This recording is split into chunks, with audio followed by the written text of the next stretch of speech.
Welcome to episode 5 of Last Licks. We've got a busier week for news, especially on the NBA front, a little bit on the MLB front. We have a pretty big discussion planned for the MLB. Really looking forward to this one. Everybody's going to be saying what their top 10 position players and top 10 positions are of all time. It's going to be really interesting because the MLB season's starting, so it's a good way to kick that off. And then also a little bit of discussion at the end for the upcoming Anthony Joshua versus Francis Ngannou fight. So let's get into the NBA first, because right off the bat, big news is LeBron just crossed 40,000 points. What is your guys' reaction to that? I mean, that's 40, 10, and 10 right there already. Yeah. I think it puts them into a serious get rid of the rings as a whole. That's a serious milestone for the GOAT argument, and I think he might overtake him. I don't know if there's ever going to be another player that does this, to be completely honest. I mean, 40K is one hell of a feat to hit. It's a matter of longevity and also being able to perform at the age that towards the end of your career, also coming into the league at such a high caliber. It's impressive, to say the least. For 20 straight years, he's averaging 27, 7, and 7 for 20 years. I saw some he's averaging same number of points, or roughly same number of points this year as he was during the first year he entered the league. It's unreal. Yeah, from three, he's having his best season of his career shooting from 3-point range. This all begs the question. Plays 5 more years, average 2,000 points a year. That's 50,000 points.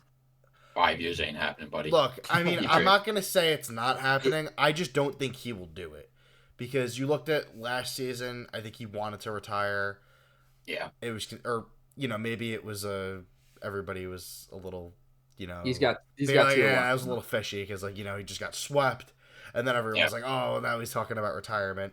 So maybe that wasn't real, but I think he's got 2 years left in him. I don't think he wants to go out at a point where it's like, oh, he's a 7-point per game role player. I think if he is able to go and play to his, what everybody's used to from him, I think he'll continue to play. And I think he can do that for maybe 2 to 3 more years because he is still a very high-level player. In a playoff series, I would still call him a top 5 player in the NBA in a playoff series, not in the regular season.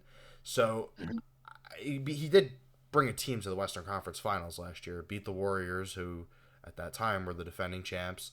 So I don't know. I mean, to me, when I look at what he's done in his career, the longevity is unheard of, and it never will happen again. At least I agree. Not until we have kids and grandkids. Because you look at a player that came into the league at 18 years old, played at a high level, never had any major injuries. Because you look at other players that, are in his, points per game for a long time. You have Kevin Durant, but Kevin Durant missed 2 seasons out of his prime. He had the Achilles injury. With the Achilles injury, missed a lot of time with that. His points per game are still up there, and he plays a lot. But you could see his production has gone down in the sense of he doesn't impact winning the same way he did. So is KD going to stick around that long? No. He'll never catch him. So I don't think we're ever going to see this again. You look at a guy like Luka. I don't think Luka's going to stay healthy until he turns 38 to catch LeBron. He would have to pass 38. Yeah, probably. Essentially, he would have to go till his 40s. And the only thing that's stopping LeBron now is injuries. In the past 2 years, he had up and down, but still. So, I don't see any injuries really hitting him. I mean, I know Kobe's injury that kind of ended his career came out of nowhere, and the same thing could happen. I hope it doesn't, but I mean, that's kind of just how injuries go. All of a sudden, something happens, and that's that. But the thing that LeBron has done a phenomenal job with, which I don't think we've seen in the history of the NBA, is he's adapted and kind of slowly changed his role ever so slightly season after season after season, that it almost looks like he's the same player. It hasn't been like a black and white transition between seasons. He's slowly starting to shoot the 3 ball. He's slowly starting to move the ball a little bit more in a more direct manner, but it's unbelievable to watch this guy play for 20 years. How Hopefully more. how bad do his numbers have to drop for you to see him be like, all right, I'm done? Because if he's averaging 26, 7, and 5, are we looking at like sub 20s? Because if he's averaging 19 points a game and he's up and down the court, maybe like 35 minutes, not the whole 40, I don't see that as like a downgrade. I mean, with his numbers, yeah, but that's still an above average all-star super like type player on some teams that could help a team win. Like, what do you guys think? I don't know. The thing that I would say is, again, I don't think it's going to be this black and white transition where all of a sudden LeBron's averaging 25 points. Next season he comes back, he's putting up 15. I think it's going to be slowly, like maybe 2 less points per game, 2 less points per game. But his assist numbers are going to start rising. His efficiency is going to start rising. He's going to be shooting the 3-ball a little bit better. That's why his efficiency. It's not going to look like exactly. It's not going to look like he's not playing at this level anymore because he's doing it in just other aspects of the game. He's not going to be a dominant scorer. He's not going to be somebody that's driving the lane and dunking on people left and right. So if his numbers drop slowly, like you're saying, and I agree, I don't think it's going to be black and white either. But if his numbers start dropping slowly, are we looking at dropping slowly over the next 2 years, 3 years, or are we talking about games? Because if they're dropping over years, he can hit 15,000 assists if his assists go up. He can hit probably 12,000 rebounds if his rebounds assists is he at currently? He's over 10,000. He can't get to 15,000. No, he won't get to 15. That would be a lot. But what if he gets to like 45, 12, and 12? That's ridiculous numbers. And if it's right now he's at ridiculous numbers. If it's a gradual decline, like you're saying, which I agree with too, he might play for. He's 150 assists away from 11,000. He can hit 13,000 maybe if it's a slow decline. Tough. He's averaging over the past few seasons. He's averaging like. You have to realize he'd take another 3 years to get to 12. Yeah, but he roughly 350 a season. He's been averaging for the last like 4. Okay, so he could get to like 12.5, but still. Yeah. To me, I think LeBron should step away from the game once he reaches the point where he can no longer be a 1A or 1B on a championship level team. I think once you reach that stage, it's time to walk away because he already solidified himself in terms of counting stats, right? 40,000 points, 10,000 rebounds, 10,000 assists. Yeah, you can't argue. Nobody probably will touch that again, unless Luka keeps up his production until he's 40. But to me, he currently is still at that level where if the Lakers sneak into the 8th seed and they're playing, OKC in the first round, I think I would pick them to beat OKC. I would pick them to beat any team. I think any team besides the Nuggets, I would favor them in a playoff series. Right, just because right now they're the 9 seed and they're 1 game back from the 8 and they're 1.5 games back from the 7. So this is LeBron's playoff year to prove that his 1A can take over with Anthony Davis, and essentially they're 2 games out of the 6th seed. If he can lead them in, he's LeBron James. If you get him in the playoffs, anything happens. I mean, we've seen it. We saw that last year. Yeah, he's also seen it in the past few years. He's also close to 50,000 points, including playoff points. That's also a ridiculous stat that people. Well, he's been the all-time leader in playoff points, I think, and playoff assists. I might be wrong, but his numbers in the playoffs, counting stats, are unmatched. I mean, 8 straight finals. To me, if he gets to the point, and the Lakers have failed him in so many ways with putting the proper talent around him. Obviously, 100%. You have Anthony Davis, that's great, and him, but you need complementary role players, and they've done a little bit better, but you look at the 2020 Lakers, the one that went to the championship. All those guys could play defense. All of those guys could shoot the 3. They were veterans. It was a perfectly complementary team to LeBron. And that's what you need. You can't... It's not like... This is not the same LeBron as 2018 LeBron, where he could just take a team full of bums and drag them to the finals. It's not original, like old Cavs first stint LeBron, where he's taking actual, like a team that would become what, a 20-win team, and he's having them win 60+ games. No, early LeBron was another animal. I mean, Dude, that there was Gauskas, nobody Delonte around him. West. Varejao, Mo Williams. Mo Those guys. There was literally nobody around him. That's I mean, that's you the brought up 28. names, That's some people don't 2018 even know. LeBron. I mean, the second best player in the playoffs. I mean, you had who? J.R. Smith. Dellavedova. No, that was 2015. I'm talking 2018. Oh, that was the past. Oh, yeah. 2018 was the last year. It was the year after Kyrie left. JR and Tristan. Yeah, Tristan Thompson and J.R. Smith. That's the finals graphic with Kyle Korver, Tristan Thompson, LeBron versus Kevin Durant, Steph, and Clay. Like they missed that Danny Green piece like the 2020 Lakers had. I was the biggest fan of him when they got him, and I thought he would be the biggest pickup. Don't hate on my boy. I think this speaks. I mean, what we're on. I think this speaks to the type of player that Anthony Davis is. I mean, he's a guy that's kind of like Embiid, if you want to talk in terms of playoffs versus production that he's putting up in the regular season. He doesn't really show up. He's not the guy that's going to take you all the way. I think he's the wrong guy to pair up with LeBron. To me, he's a 1B. Yeah.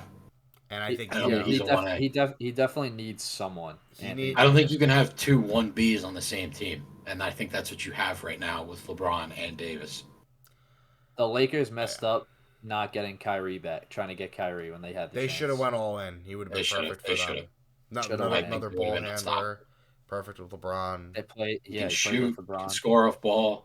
He can he opens up Davis a tremendous amount. Oh yeah, that would have been the first real like super team in the league in the past few years. That's like went out to become a super team. I mean, if you don't want to consider the Clippers a super team, but old Paul George, old Kawhi, old. Yeah, I wouldn't say it's a super James team. Harden. They're stacked, but that's not like what we saw with like Brooklyn doing Harden. Oh Kyrie, yeah. Durant or the Warriors with Curry, Clay, Durant.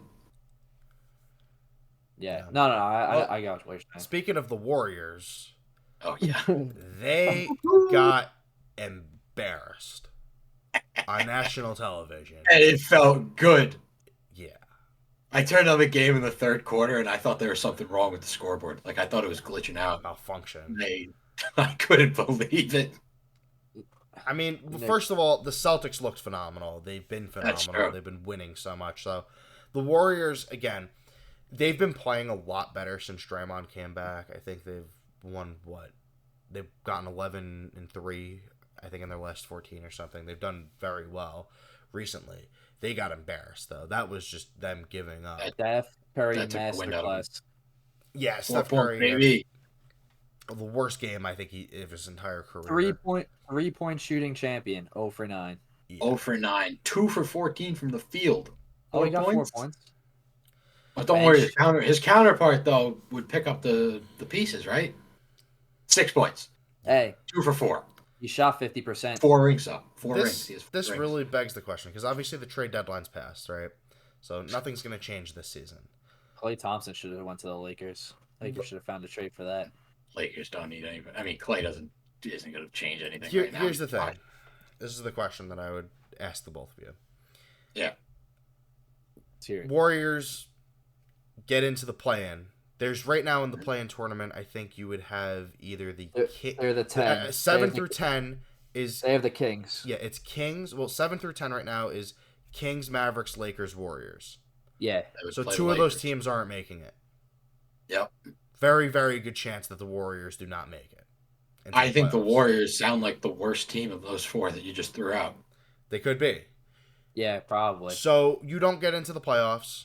Because if they get into the playoffs, you do have a chance because the higher seeds are very weak this year in terms of playoff experience. And, they are vulnerable. Yeah. But they don't get into the playoffs, right?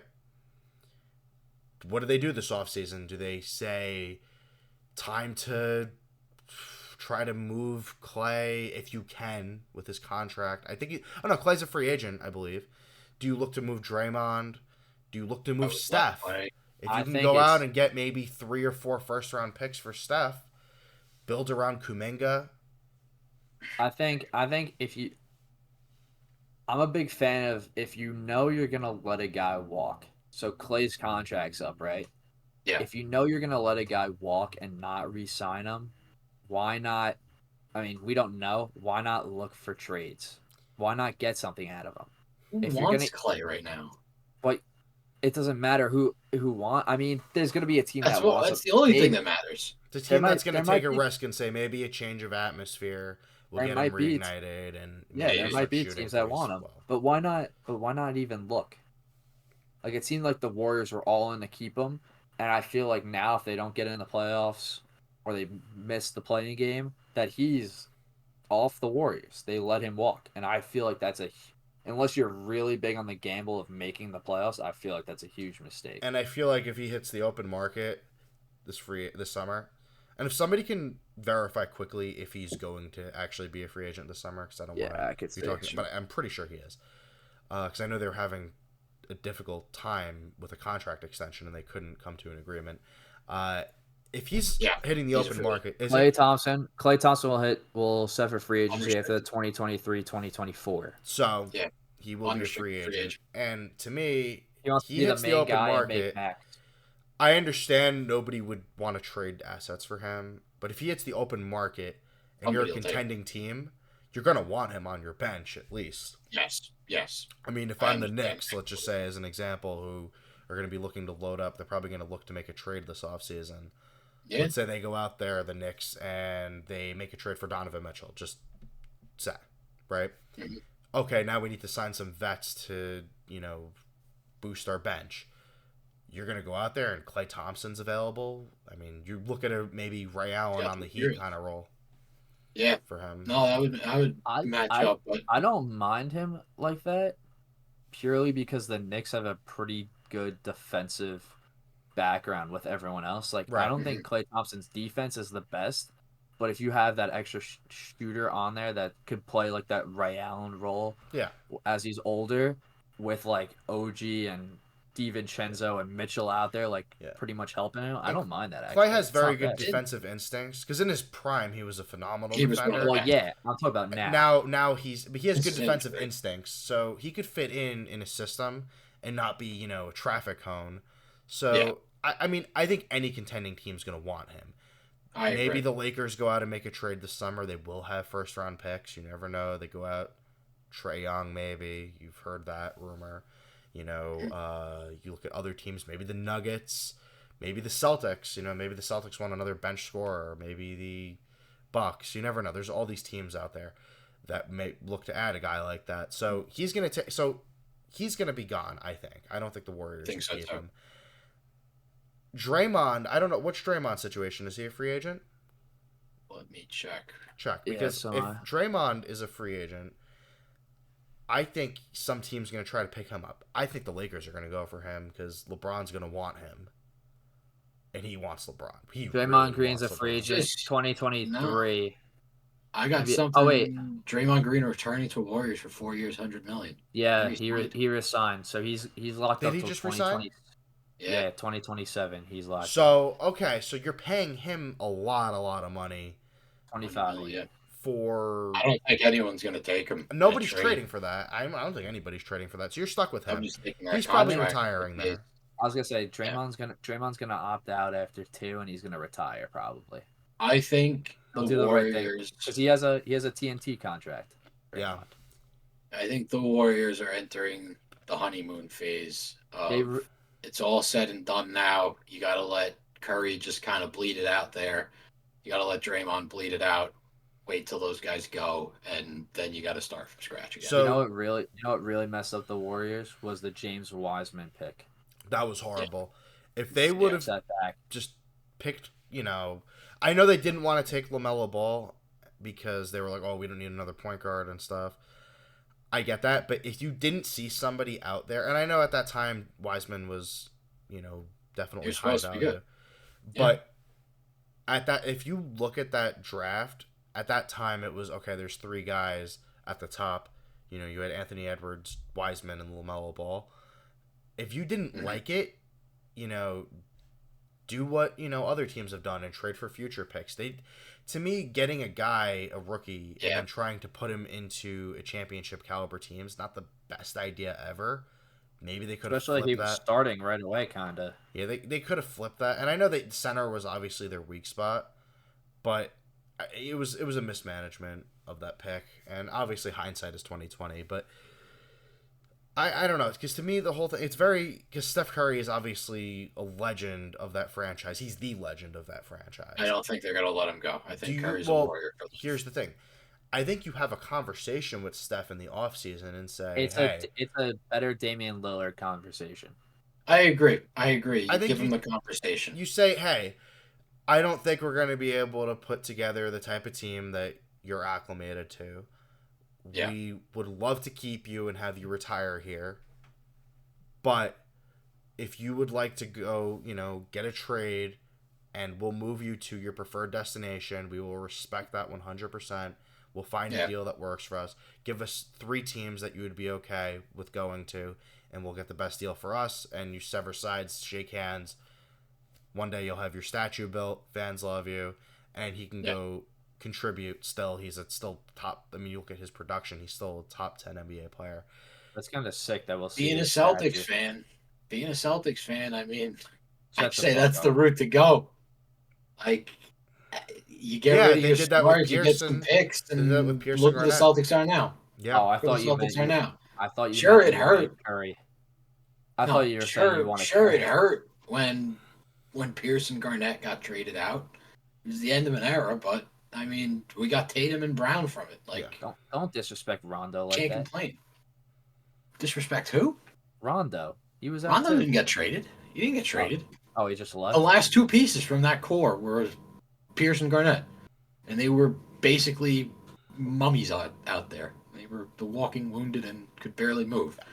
For some reason, the Nets said, we'll take them off your hands for all these picks. I think you follow the Celtics blueprint, and the difference is between the Celtics and the Warriors is obviously the Warriors are a very, very well-run team. They have, good people in there in the front office, as do the Celtics.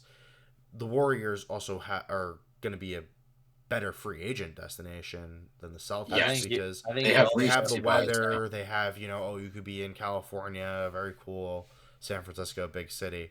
So they have that going. They also have the recency bias. I mean, if you think who's the winning franchises of the NBA right now, most people are going to say the Warriors. Yeah. Not the Celtics, not the Lakers. They're going to say the Warriors. Yeah. You also have to look at, though, who's coming in from college. How good is that draft class? Where do you want to be? What future teams could do? What other teams you think are going to have ahead? Some draft classes haven't been as strong as others. Yeah. So you got to look to see where your pick might fall, who you might want to get. Like, it's a lot of thinking to move pieces around. Even if your pick falls high, you don't want somebody, like Paul's saying, you trade down the line. You just get a better pick for the future years. And I think it's a good plan, like, if they can trade Curry, because if they trade Curry right now, I understand he's older. I still think you can get 4 first-round picks for him, considering the Suns just got 4 first-round picks for Kevin Durant. Absolutely. Yeah, it's crazy. Curry can still win you a championship. Yeah.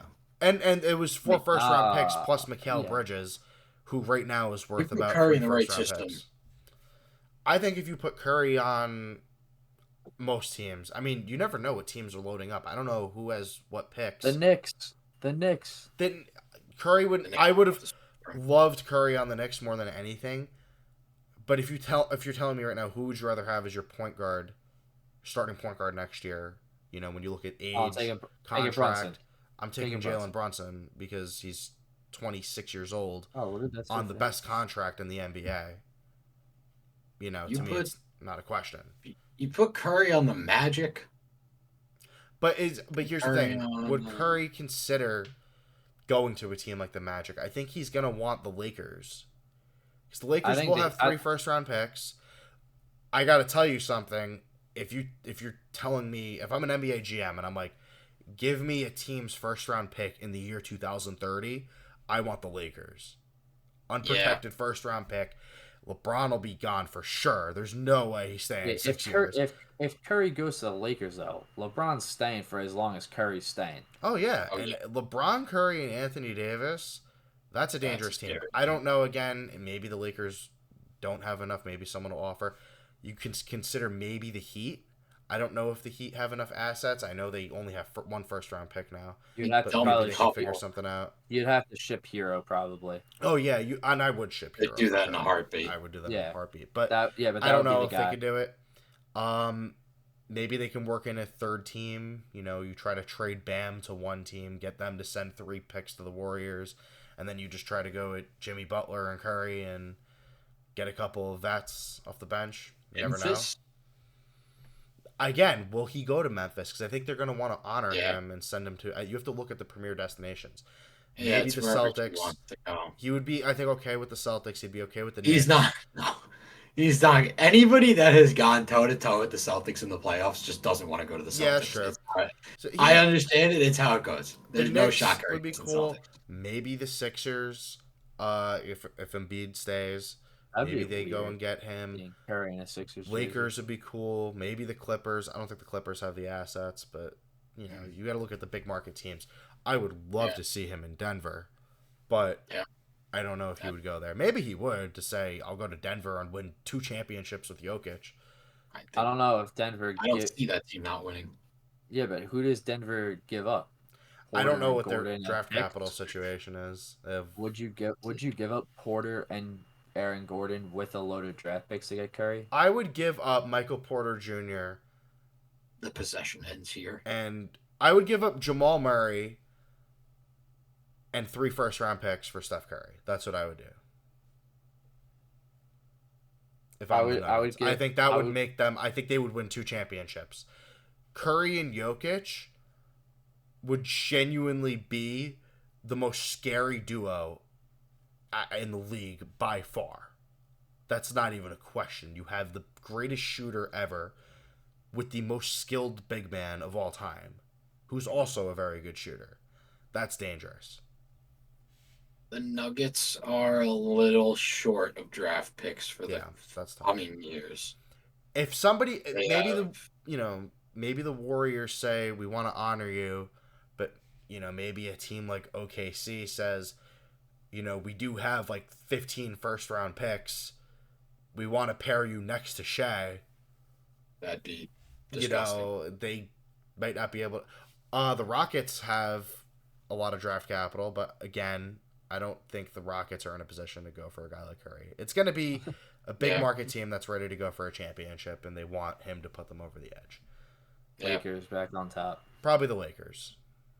And again, I don't know if the Lakers have enough. But they could try to squeeze out as many. You can do multiple team trades where you can get, they can say, all right, we're going to send D'Angelo Russell to whatever team, and they're going to send the Warriors a first-round pick. You can work it out with 3-team trades to get more picks involved. But these are all hypotheticals. One thing that's not a hypothetical is the New York Knicks have avoided a catastrophe. Jalen Brunson went up first possession of the game against the Cavaliers the other night, goes up for a jump shot. All of a sudden, he starts convulsing and it was bad. It was really scary. Everybody thought it was an Achilles. Then the Twitter doctors came and said, no, that's a contusion. It's not an Achilles. And it turns out that it was just a contusion, and Thank God for the Twitter doctors. In a few days. What would we do without Twitter doctors? Yeah. So he's okay. And the Knicks are slowly getting healthier. The current report, OG Anunoby is cleared for on-court work, but non-contact. So to me that says, 2 to 3 weeks he'll be back after that surgery. He didn't have anything major. Randall is taking light contact in practice. That is huge. If this was a team that still had, Obi Toppin from last year, it would have been fine because, you have a capable power forward to come in who plays well in the system. Yeah. Without that, this team needs Julius Randle. You need another all-star out there who, the gravity that he creates for Jalen Brunson and all the other shooters on the team, it's huge. Never thought I'd hear the day. Yeah. Needs and Julius Randle in the same sentence. Well, the bottom line is when the numbers he's putting up this season, I think he was putting together his 3rd All-NBA campaign of his career. I think he was. His numbers were phenomenal. I think he was playing the best this year than he's ever played because he was playing very unselfish. I know other seasons he might have had slightly better numbers, but he was playing very efficiently. It was really winning basketball. And the other thing is Mitchell Robinson. Everybody forgets Mitchell Robinson to start the season was the best rebounder in the NBA. He was the best rebounder in the NBA. And he was one of the best interior defenders. And he had got injured earlier in the season and he had surgery on his ankle. And now he just made the trip with the team to Cleveland, which he has not made any trips with the team. You haven't even seen him on the bench. He just made the trip to Cleveland. And Tibbs says that he is nearing return. And he's hopeful that all three of those guys will be back by the end of the month. So you get a fully healthy New York Knicks team. I know right now they're in 4th in the East. It's very tight, 4 through 8. You don't know exactly where they're going to land. Ticking for the end of the season race. They're 3.5 games. You get in there fully healthy. I feel as though the only team I would genuinely think they would lose against, and I would say that with confidence, would be the Celtics. Aside from that, I think they could beat anybody else. I think they could beat the Bucks. I think the Cavaliers are food. The Cavaliers are scared of us. Do you like the Knicks as the 4 playing the 76ers, or do you want to see them hop the Cavs and play the Magic? I want to face the Celtics as little as possible. So if I can get 3 and then be playing, potentially the Heat in the first round, I would rather play the Heat in the first round and get the 3 seed than be in 4. I think the Heat are going to be walked through this year in the playoffs. All I'm saying is I would rather face the Heat in the first round than have to face the Celtics in the second round. Because to me, you get to the first round, you win that. Second round, I am very confident about beating the Bucks. I really think the Knicks could do it. They have the personnel to do it. Then you get to the conference finals. Then it's just anything could happen. Yes, you're against the Celtics. You wouldn't be favored, but you never know. I know you always say like the Knicks are a choke-prone team, but I also say that about my Celtics. When we did the finals predictions, I said the further the Celtics get in the playoffs, the scarier it gets because when the pressure gets higher, that's when it's just a bigger question mark of whether or not Brown's going to show up, Tatum's going to show up. Who knows? Yeah. And the thing about the NBA playoffs is, and obviously you don't wish for this, and this is more likely to happen to the Knicks than to one of their opponents, but you never know. You get to the finals against the Celtics, there could be an injury for one of the players on the Celtics. They do have some injury-prone players, like Porzingis. So you never know when you get to the playoffs. You have an injury like that changes the whole thing. Then all of a sudden you're favored to win the series. Then you get to the NBA Finals. Yeah. Never know what happens. Anything happens. Then you get to the NBA Finals. We've seen underdogs win. We've seen the Pistons win against Kobe and Shaq, and Karl Malone. Yeah. But you never know. I think it'll be good when the Knicks get fully healthy. But if they stay afloat with their hospital squad and somehow hop into some good seeding, good luck in the first round of the playoffs. They'll be scary. Fully healthy team going in. But basketball is a different type of basketball. I don't count them out. If we get regular season Julius Randle in the playoffs with a healthy supporting cast, it's a lot of ifs. I would actually pick the Knicks to beat the Celtics. Yeah. But that's if you get regular season Julius Randle, not playoff Julius Randle. Yeah. But I don't know. But speaking of the top of the East, the Bucks are looking better.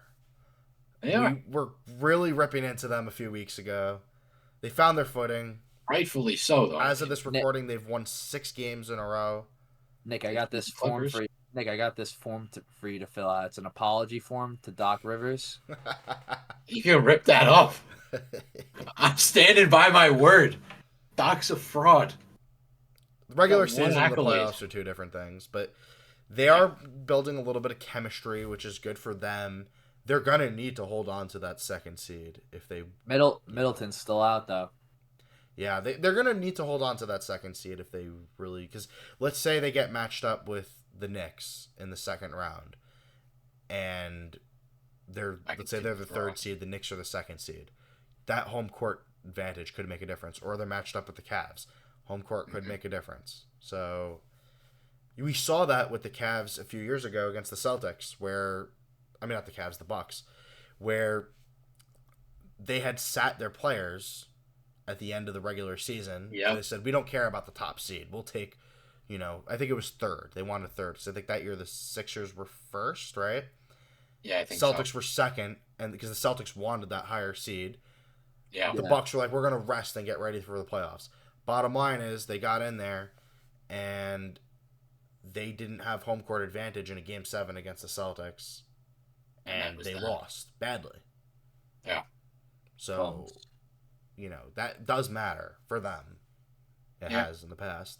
So, to me, everything's really about the playoffs, because the Bucks with Giannis and Dame, they're going to win enough games in the regular season to be a top 3 seed. It's really going to come down to the playoffs. Are they going to execute? We know Dame's a good playoff performer, great playoff performer. However, Dame has been lonely. However, I will say, what is it, 6-game win streak? Yeah. The 6-game win streak. Not the most impressive. Yes, they beat the Clippers last night, but they beat the Bulls, the Hornets twice, the Sixers without Embiid, and then you beat the Timberwolves too. Barely. Yeah, but barely beat the Clippers. You're forgetting that their coach is Doc Rivers. No, I know. Maybe you need the apology. Doc's a regular season coach. Seems to be ripping into him. He still seems to be ripping into him. Maybe you need the apology for him. Oh, my bad. But the rest of their schedule is not easy at all. They got the Clippers again. They got the Kings again. 76ers maybe with Embiid. They got the Suns, the Celtics twice, the Knicks. It's not a cakewalk to them. They got the Magic twice. They have a tough schedule. Yeah, but how many? Their final 2-3 weeks not easy. I was gonna say, how many games are left, and how many of those teams you think? How many of those teams are bubble teams where they still need to play their starters, play hard to win? Resting towards the playoffs isn't really like a big thing until like the last game, maybe. And only really the teams that have locked up playoff positioning will do that. Mm-hmm. Yeah. Okay. That's the real benefit of the play-in tournament. 20 games left. You've seen that not really be a thing anymore, because if a team is, we locked up 6th, or like we're 1 game up on 6th with 2 games left, you would see some teams be like, oh, we don't really care if we slip down to 7. Now you care. Now it's a big deal. Slip down to 7. You want that. You can miss the playoffs entirely. Yeah. Yeah. Which I like that. I actually am a big play-in tournament fan, but it's for all teams, roughly 20 games left. So we'll see. We're in the final stretch, in the end game. We will see. Well, that's it for the NBA. On to the MLB. A little bit of news. Sure. Just a quick little around the horn news in the league. What we got going on? Zach Wheeler extended. Yeah, he got his 3-year, 126. Finally. Phillies. He's been having some great couple years. I know Phillies fans are happy about that. 100% they are. He's a fan favorite. Always shows out. He's a guy, come playoff time, he performs. Shoves all the time. Oh, yeah. Phillies fans have to be happy. You know who's not happy? Oh. Scott Boras players. Oh, yeah, it's bad, man. It's really bad. So bad. Chapman's one of his boys, right? Yep. Chapman was one. Chapman got robbed of basically $50 million. Got an offer from the Blue Jays, said no, he wants more. All of a sudden, he's stuck with $54 million from who he's on, the Giants? Yeah. The Giants, yeah. He was looking for 100 plus. plus. Giants. Bellinger was looking at 200 plus. He signed with 80 last week. Over that one. No, I think this plays into what we kind of touched on, what was it, last week, 2 weeks ago, where it's like these guys are just waiting too long, that they're not in high demand really anymore. There's such a small market of teams left that it's like they don't really have the leverage anymore in these negotiations. That's why I think that it's BS now that reports are coming out that Snell and Montgomery have teams and interests. No, they don't. That's got to be some that's leverage. Yeah. I don't really think that there's anything going on. The Red Sox came out and said we're waiting for prices to go down. Red Sox are waiting for everyone's price to go down. Yankees made an offer. They're sticking to it. I think ball teams. I like that move. Ball teams and franchises are realizing that if players want to leverage them against other teams. If you're going to make one offer and they're not going to take it, no one else is signing with it, they're not just going to give you a high offer now. It's the business both ways. You know why I like the move of the Yankees giving Snell one offer and sticking with it after seeing nobody else offering him anything? Because I feel like if Snell gets an offer that's higher, he's going to come back to the Yankees and be like, this is what I was offered. Because I think Snell would want to go to New York against all the teams. I mean, if it's between the Yankees and the Angels, I mean, if you want to win, there's no real question between where you're going to want to sign. And there's also the Yankee magic to it. But you get to play with Mike Trout. Exactly. But you get to play with Mike Trout. You going to do anything. Once again, Mike Trout's going to miss the playoffs, unfortunately. But I think the Yankees are going to have that opportunity to match whatever deal gets negotiated based off of the number they threw out. So if push really comes to shove, the Yankees can just sit down and say, sure, we'll give it to you. I really don't think that if Snell gets another offer, it'll probably be like the Yankees offered him 150, 160. Yeah, I think so. The next team that's going to offer him is probably going to be anywhere from like 180 to 2, and that's an extra or they fit the bill of the extra year that he was asking for. And either or, I mean, or you give him one less year, and you make more money guaranteed. There's so many ways to finagle that. It was a good move by the Yankees. I agree. They offered him the middle of everything he wanted. I like the stiff arm. I like the stiff arm. I respect it. I think it's going to pay off well, and I think he's going to end up in pinstripes. You know what else Yankee fans might like? What? Donaldson finally retiring. Get out of here, you bum. Washed up, below mediocre player. Get out of here. Yeah. No one likes you. Yeah, and Donaldson. Everyone remembers him as being this great all-star MVP Donaldson, but people forget that was just 2-3 years of his career. Other than those handful of years, he really wasn't anything special. He was never a great third baseman. Sure, he could hit the ball. Those couple of years, he had some extra pop in his bat, but he was never a star-studded guy, really. I mean, and he still made out with $160 million over 13 years. Crazy. Not much considering being an MVP. I mean, you'd think you can ink a better deal, but well, that's because guy looks at 3 straight pitches right down the middle. That's what he does. High strikeout rate. Perfect for the Yankees. That's why they signed him. Yankees love people that strike out more than anything. And continue to play him. Yeah. But I think that basically covers it around the league. Yeah. So basically, we have a pretty special segment because the MLB season is coming up very, very soon. And we like to do these fun little lists every episode. I think we've been trying to do like a fun segment, A few weeks ago, we had playoff predictions. Last week, we had our MVP picks for the NBA. This week, I'd like to do something for the MLB. And this was something that you guys have both put a lot of research into. Yeah. Really, really thought about deeply. This is you two. You're going to be going head-to-head, debating here about your top 10 MLB position players of all time and top 10 pitchers of all time. So first we'll go into position players. So I just want to start off the top. Looking at the list, we kind of have some similar names on the list. Of course. Order matters. Yeah, a little bit. A lot of them. Some of them are interchangeable. Some of them Nick doesn't really know baseball, but we'll see where this goes. I know ball. But before going into this, I just want to say this was like living rent free in my head, making this list for a couple of days. I really learned that I've never truly sat down and said, what's my top 10 MLB players all time?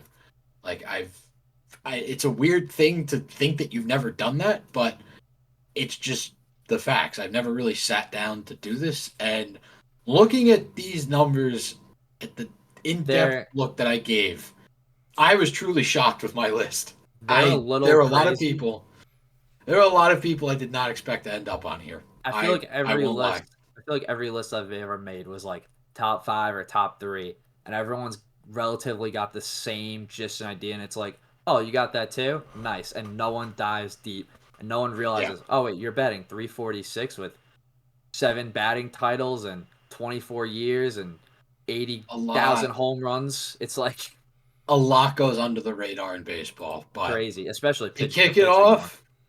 I think we just rattle out the list and then kind of just go into it. Go at it. That's fine. That's fine by me. All right. You want to read your my list list? first? Yeah, I'll take first bill in here.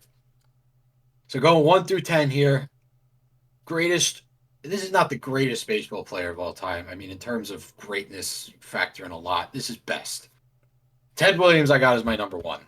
Ruth at the 2. Hank Aaron at the 3. Musial at the 4. Willie Mays at 5. Mantle at 6. This was the biggest shocker to me. You could not have paid me to think that this was going to be on my list, but I got Pujols at 7. Tony Gwynn at 8. Henderson at 9. And another shocker to me, Ichiro at my 10. All right, before I read my list, I just saw something about Pujols. You know, he's back with the Cardinals doing consulting. Yeah, he is. I'm very happy for him. He's a guy I hope he stays around baseball for a very, very long time. He knows the game so well. He wants to be a manager, he said.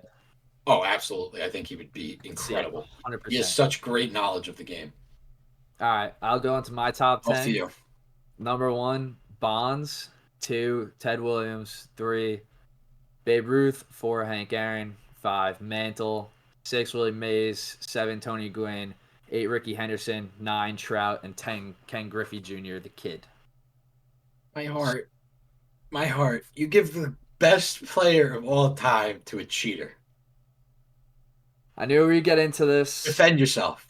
And go for it. All right. So his numbers were great. He's the home run leader. I understand that, and it's fine. He had 7 total MVPs. 3 before he was alleged steroid.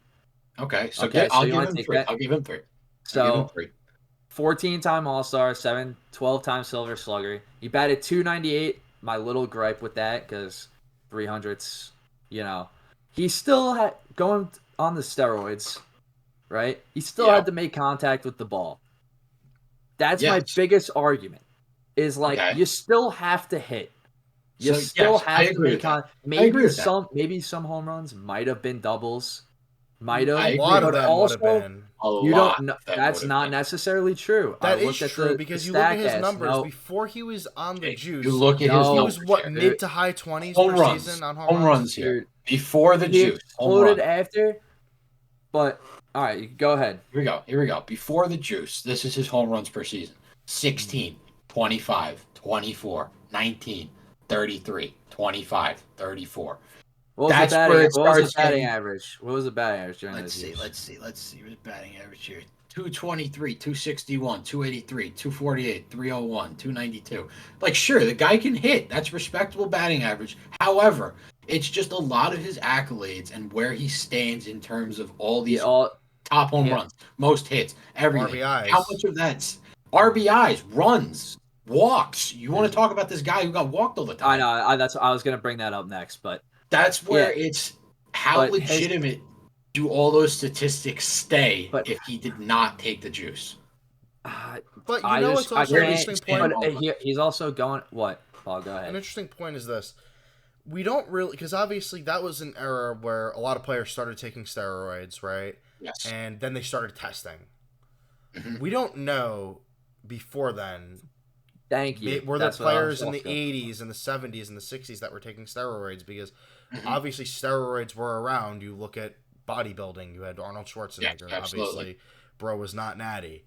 So, you never know if there were other players. Obviously, the guys from the 20s and 30s and 40s, they weren't juicing. But, it is... You don't think Tungsten Armo Doyle was taking juice? You could say that. Probably not. There's a chance that, 80s to mid 2000s, they were all juicing, and you can't tell. You can't tell. So we're basing it off numbers, and also let me throw in the. Hey man, I got a couple guys on my list who showed up drunk to the ballpark every single day. Let me just also put up the 8 Gold Gloves. No, again, throw that in there. I'm a big fan of the defense too. You got to have the all-around accolades. He has the 162 WAR. He's my top guy. He has all the numbers right now. Steroids are not. The numbers are undeniable. The 8 Gold Gloves, 7-time MVP. Put him number 1. My take is he played in the modern era of baseball.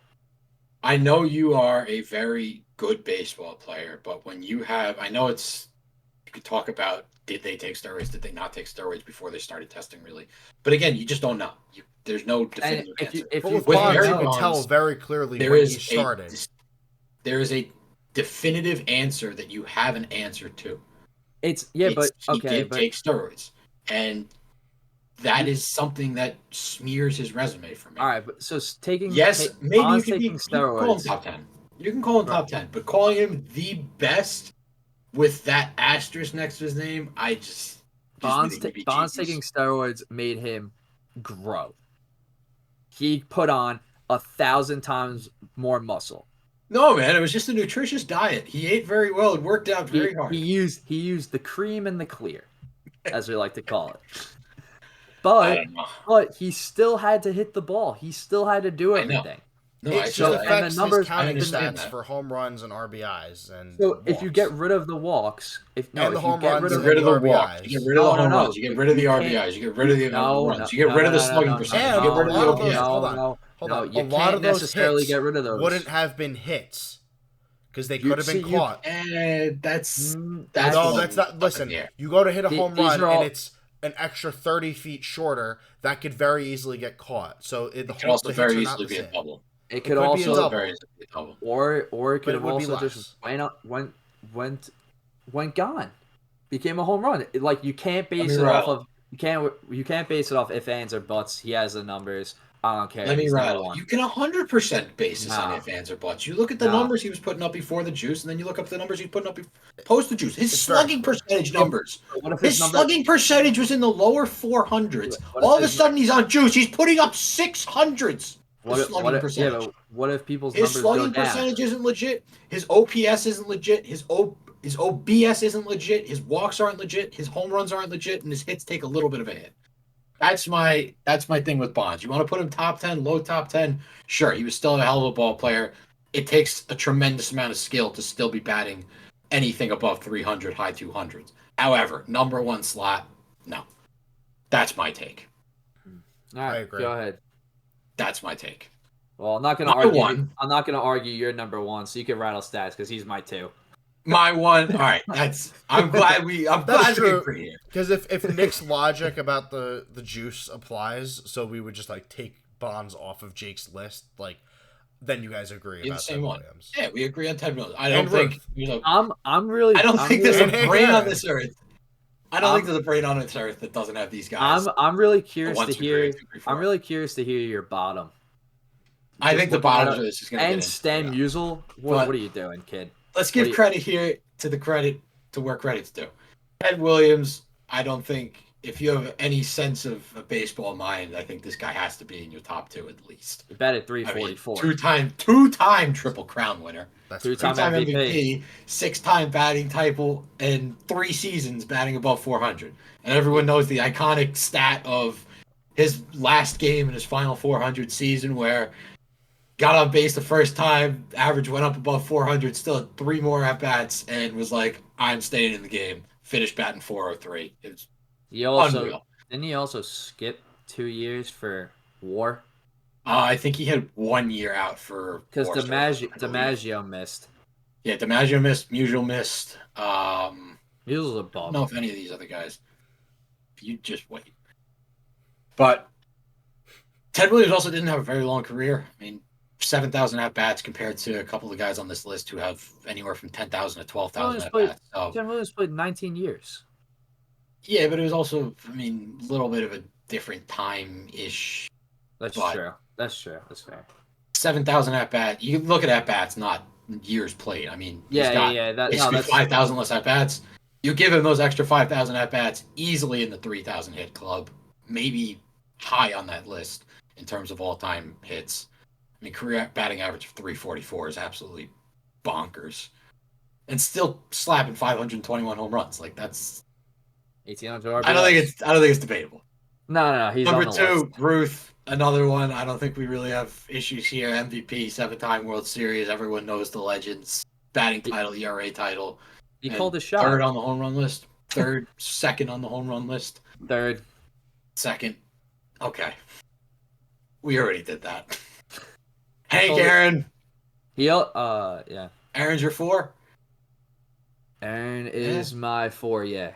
Yeah. All right. So another one we don't really have too much to bounce back and forth on here. I mean, another just absolute talent, not just power but hits. I mean, second most home runs all time, third most hits all time. That speaks for itself. OPS of 928, slugging 555 for your career. I mean, in terms of being a contact and power hitter, that's unreal. And it's still finishing your career batting over 300. It's very reputable, very respectable. Now this is my 4, where you keep saying I'm a fool at putting it this man at 4. Yeah. Stan Musial, this is where I start bringing in aspects outside of just offense. Stan Musial was an incredible fielder. This was really before the time when gold gloves were really like a thing that they would consistently do. I mean, especially as the years went on, more people are able to receive gold gloves for positions. It used to just be a much more restricted thing, so he doesn't have that. But he's a tremendous fielder on top of the offensive production that you were getting from him. Lifetime 331 batting average, fourth most hits all time, sitting at 3630. In terms of RBIs, too, almost 2,000 RBIs. OPS 976, 7-time batting title, 3-time World Series, 3-time MVP. To me, I think he's a very well-rounded player, and I think that's why I have him sitting at 4. Who do you got there? 4, I have Hank Aaron.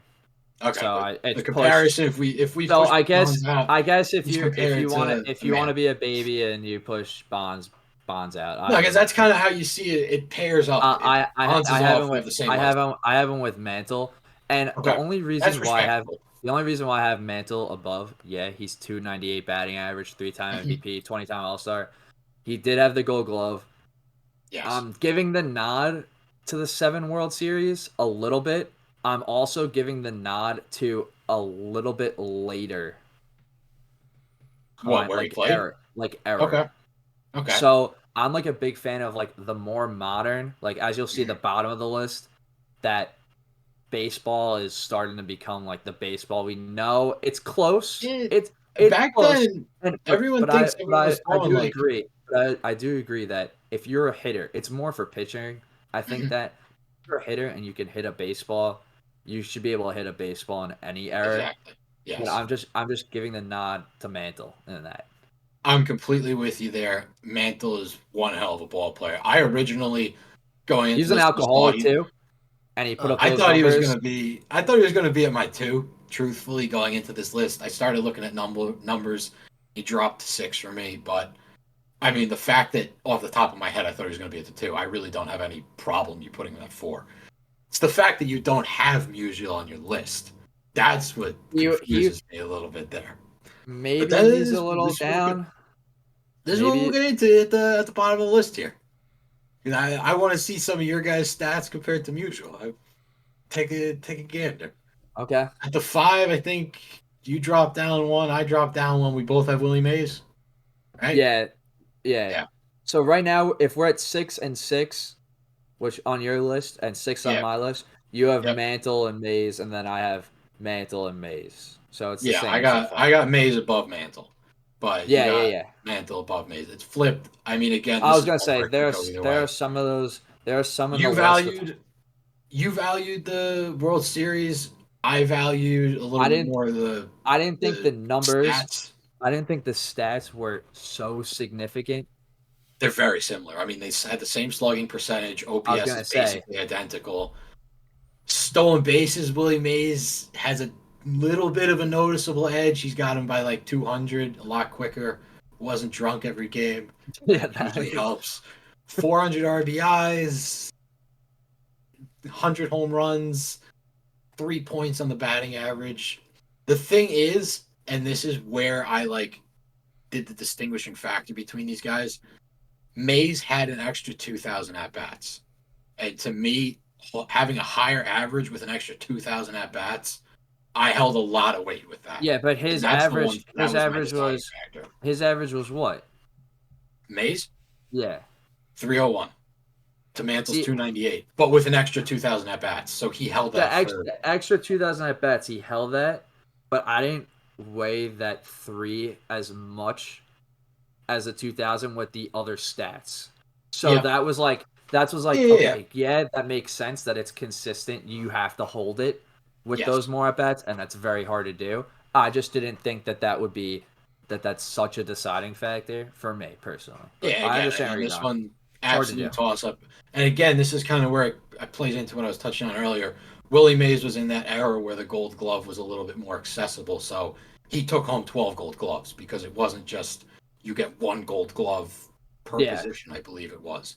So it's a little bit easier to accumulate your accolades.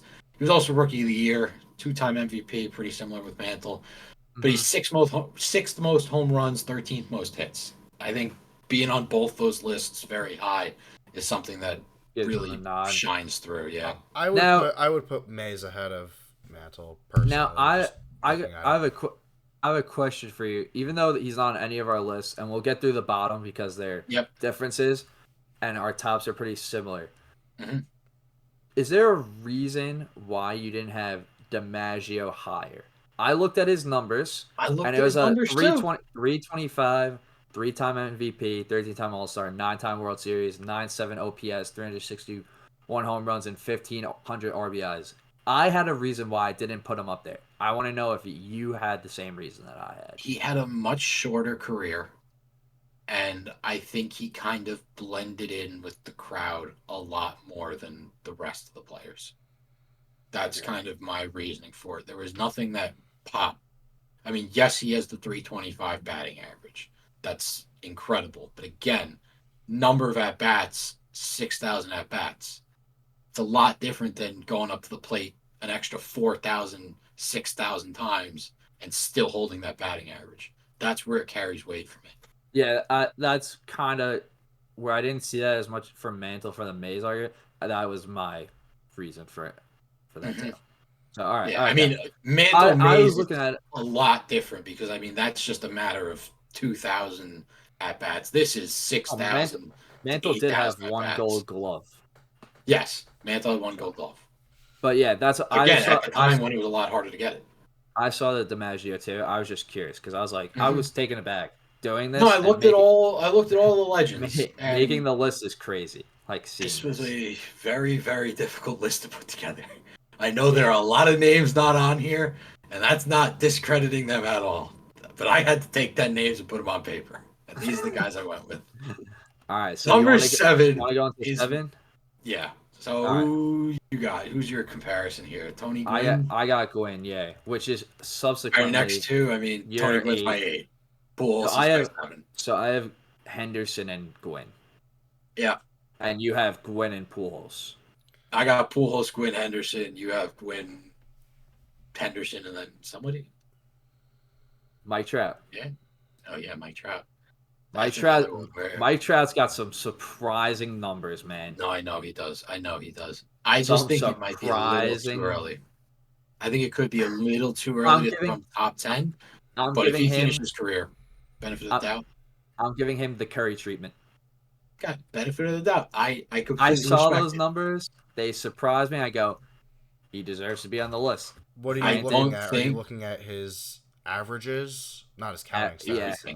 Everything. Well, if you're looking at stuff like that, I mean, you look at a guy like Ohtani and say, well, we'll put him there because he's Ohtani is my honorable mention. Yeah, we're going to touch on Ohtani. We'll get to that.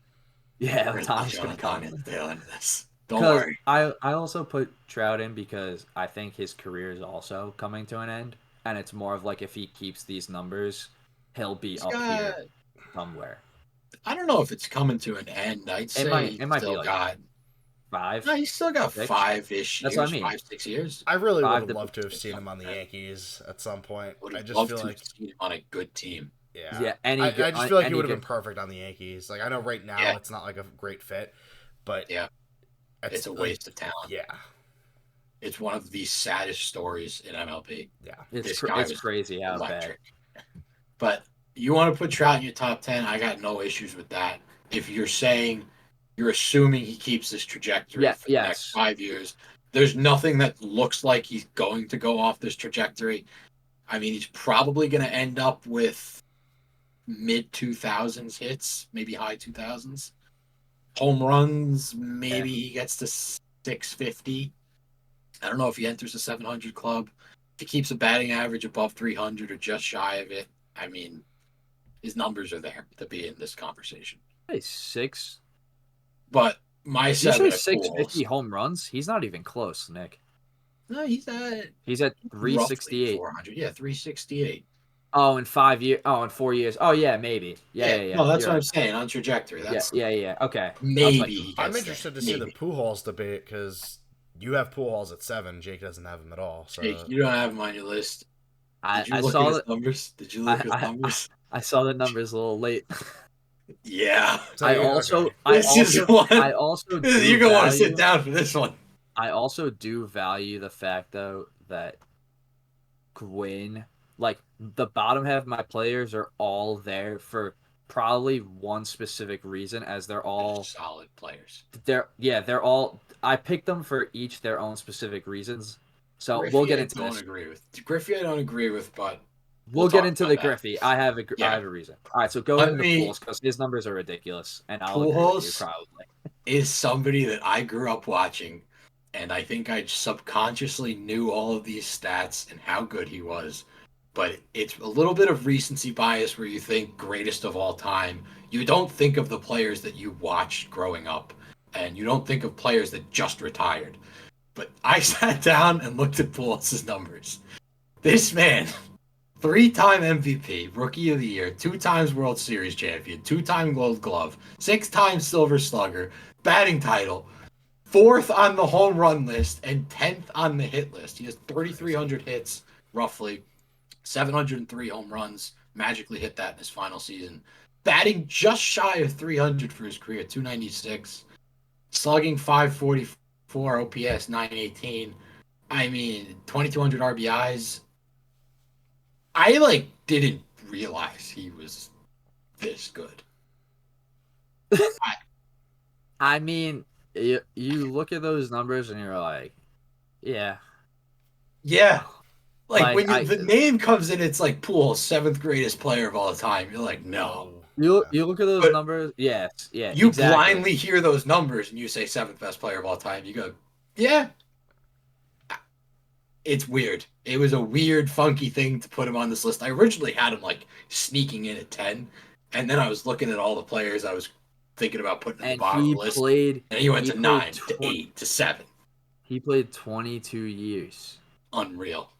And the only thing was he was producing towards the end. He wasn't great. He wasn't what you think. That hurt his strikeouts a little bit, but yes. Other than that, he was still okay at the end. I wouldn't call him on the Dodgers. He was still batting. What was this? 270. In his last 3 years, he was on the Angels. He was batting 198, but he didn't get that many at bats. Yeah, that was his Then he was injured that year. Yeah, it was 254 and 270. That's not bad for your last 2 years. Yeah, it's not bad at all. I mean, you look at on base percentage because that's kind of what he was trying to do at that point, I guess. I mean, he was sitting around 300 mark. It's not bad for a 41-year-old guy who, by the way, they don't even know if he was the age that he said he was. Oh, he's supposed to be 2 years older. I'm a firm believer of that. I'm a firm believer in that too. So I don't think Pujols retired at 42. I think Pujols played till he was 44. I'm fully on board with that too. I agree. Yeah, Tony Gwynn, I think we came to the same consensus there. The man couldn't strike out and batted .338 for his career. Wasn't a power hitter. It's crazy. He was basically the best at his job. That's exactly why I have him, and that's exactly why low strikeouts, high hits.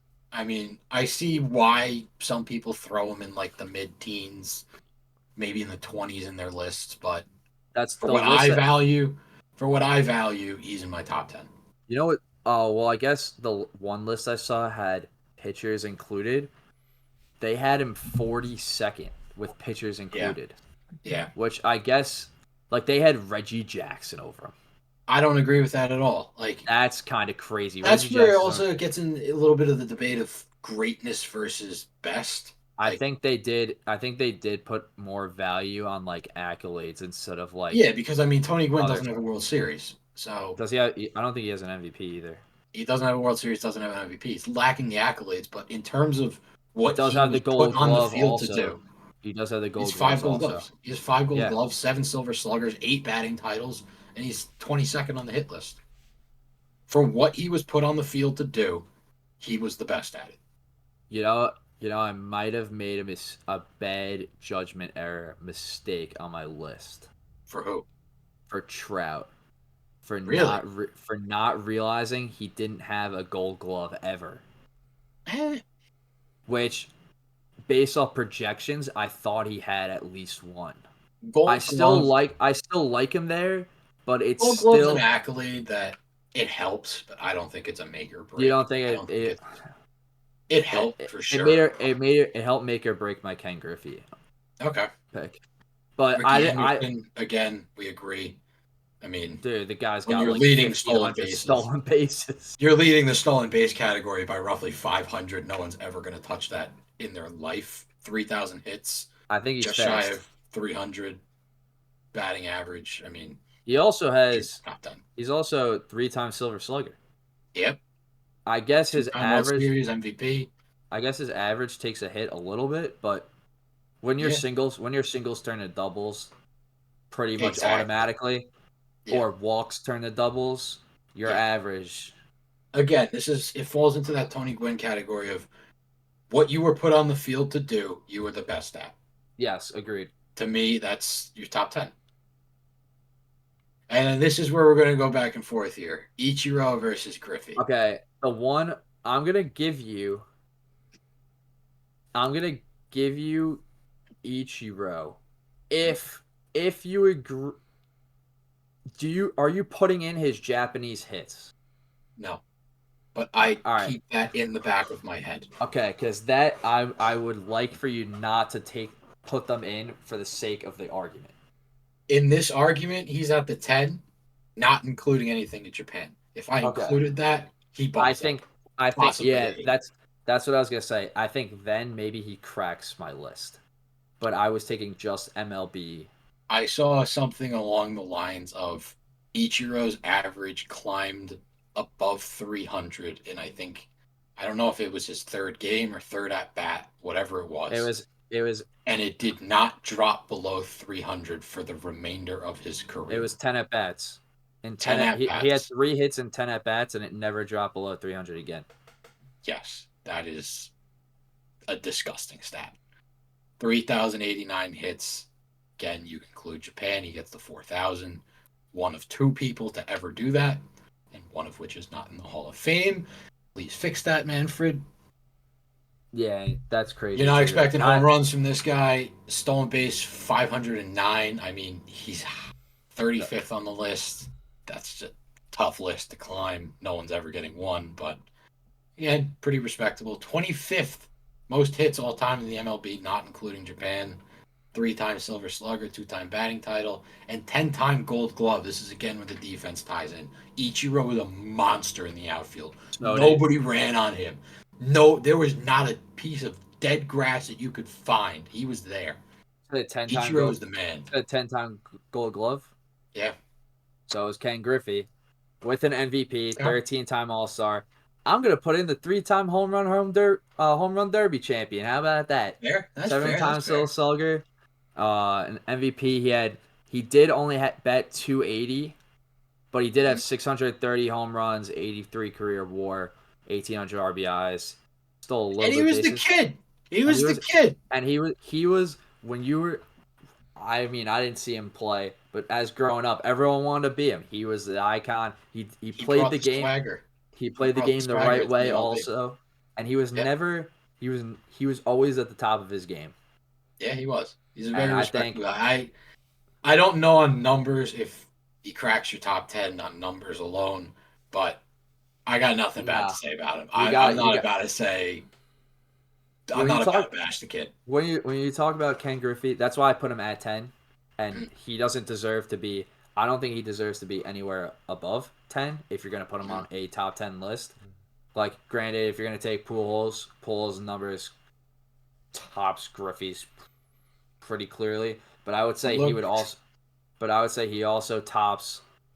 Like you can also make arguments that he's closer to like Hank Aaron than like Ken Griffey. Ken Griffey. Oh yeah. No, Pujols. Yeah, So it's like yeah. putting Griffey at a 10 and then arguing other people, like you're arguing the wrong person. That's why I have him at 10. He's a kid. So it's not debating whether or not he goes higher up. It's who gets that spot. I'm not going to lie. Griffey, I was between three people for my final slot. I looked at Ichiro, I looked at Griffey, and I looked at Cal Ripken. And those are my three that I was debating. What about Pete Rose? Cal Ripken was the first. Pete Rose was on mine for hits. I had Ripken too. I had Ichiro, and then I had Pete Rose with the hits. He gets outside of hits for being a gambling addict. He's got the hits. He's got the average. You know who surprised me was Roberto Clemente. Yeah, he wasn't as good as I thought he was. I thought he was better than I thought he was. Yeah, me too. I thought Clemente was going to be a shoo-in for my top 10. He'd be low teens for me. But like or high teens. I think he's borderline 10, but he also I don't think he played enough. I can give you players better than Clemente. I think Clemente's around 20. But then my player who I would put above Clemente, dude, I think A-Rod. I think A-Rod's I know you're the full steroids Cry Me a River. Purely numbers wise, I think he was the one who I put above Rose and Clemente in my honorable mentions if you wanted arguments. Yeah, take a sip of water. Now you bring up the honorable mentions, and we both said the same name. Ohtani. Oh yeah. I think when it's all said and done, there is a very, very, very high likelihood that Ohtani will be at the number 2 slot on this list. That is a bold claim. It's going to be tough to get the counting stats. The real question is how does he get 2? I don't think he beat out Ted Williams. I think you're looking at the wrong. I think you're looking at the wrong point. If he's a pitcher, if he's putting up the same pitching and hitting numbers, and you're talking about best overall baseball player, you have to give him number 1. He is he literally would be the best overall baseball player ever. I'm kind of with you. But I feel as though you have to separate who's the best from the greatest. Like obviously our lists are separate, but he would be the best. This is how I look at this. Ohtani has played 6 years, one of them being the COVID year. Mm-hmm. I'm gonna call it that he's played 5 years, right? If he has a 20-year career, assume his batting average and all of his statistics stay the same. Mm-hmm. You multiply everything by 5 or 4. By 4. Yes, good math. He has 171 home runs. That roughly comes out to 600-ish. It would be, it'd be closer. It'd be like 680. 680. So he's borderline 700 home run club. Yeah. He's got 681 hits. Multiply that one by 4. Borderline 3,000 hit club. We don't know if we've even seen this dude's prime. Yeah, he could. Now pull up the now you gotta pull up like the ERA, and you gotta do that, and you gotta do you gotta do strikeouts, and then you gotta do WHIP, and when you're talking about obviously we're doing our list separate right now. We're doing players and pitchers because it's hard to distinguish between if you're Nolan Ryan throwing 5,000 strikeouts, is that better than Ted Williams batting 400? Now you have someone who's batting 300 and throwing 3,000 strikeouts, and I think that's if you're at a playground draft for wiffle ball, and you lined up 10 players, I'm taking Ohtani 1-1. I'm taking Ohtani. We're witnessing dominance like we've never seen. We could transition that into pitchers. Yeah, let's transition that into very good transition there. Pitcher, I think it's going to be a much quicker conversation because we got the same bunch up here. Dude, let me tell you, I didn't. These numbers surprised me more than hitters. You want to read off, or do you want me to go Yeah, first? I'll rattle. All right. All right. My list here, I got good reasoning for a couple of my ordering here. Got Bob Gibson at the 1, Nolan Ryan at my 2, workhorse, Mariano Rivera at the 3, Pedro at the 4, Randy at the 5, Kershaw at the 6, Tom Seaver at 7, Maddox at 8, and the dynamic duo of Scherzer and Verlander finishing off my list at 9 and 10. All right. I got Nolan Ryan, Clemens, Bob Gibson, Pedro, Mariano, Kershaw, Randy Johnson, Tom Seaver, Greg Maddux, and Kurt Schilling, surprisingly. That one shocks me. I'm going to need it. I want to learn about that one. It shocks me a little bit too, but let's rattle top down here real quick. I think this one's going to go much quicker than the position players, but we'll see. So for my top, I have Bob Gibson, simply because when you want to talk about dominance, I think it's for pitchers, it's can you take them and plop them in today's game with this caliber of hitting, and will they still thrive? I think Bob Gibson is an undoubted yes. He was so dominant in his time that there was quite literally a rule change initiated that they thought they had to lower the mound because he was too impressive. He won MVP, 2-time Cy Young, 2 times World Series, 9-time Gold Glove as a pitcher, 2-time World Series MVP, 16th most strikeouts, ERA of 2.91. I mean, a 251 and 174 finishing win-loss. The dude was a workhorse. He had so many complete games. Everyone was terrified to face him. That's my 1. That's pretty much every reason you said that is why he's my 3. Yep. And every reason you're about to go in for Nolan Ryan is why he's my 2. Two reasons why Nolan Ryan. Well, the major reason why Nolan Ryan's my 1 is for strikeouts and longevity. The guy played for a gazillion years, 27, and he had 5,700 strikeouts. You would have to average like 500 strikeouts over 22 years to break his record. It's not happening. His ERA, which I thought was way higher, is a 3.19 in 27 years. Granted, he probably wasn't the greatest pitcher every year that he pitched, but the guy was going to go in, give you 9 innings, going to throw you 100 miles an hour for 9 innings, and he was going to strike you out a 90% chance of the time. And he was going to be a lunatic every step of the way, which for pitchers, I value so highly. You have to be sick in the head. He pitched 5,300 innings. He would come in, throw 250 pitches, and then throw 3 days later a complete game. His whip was a 1.2. I mean, and he was just every year, it was year in, year out. He averaged like 200 innings. He averaged a ridiculous amount of strikeouts. No one's ever coming close. No one's touching his innings. No one's touching his strikeouts. He did only go 324 and 292, but I don't value teams that weren't good. I don't value wins and losses as much for a pitcher in a stat as it's important. Like how I talked about the DeGrom a couple episodes. Like he went 7-8, but he had a 107. Yeah, it's unheard of. All right, I'm right there with you and Nolan. Dude is an absolute workhorse, absolute loony, and he was going to go out there and he was going to throw 9 innings, and there wasn't any question about that.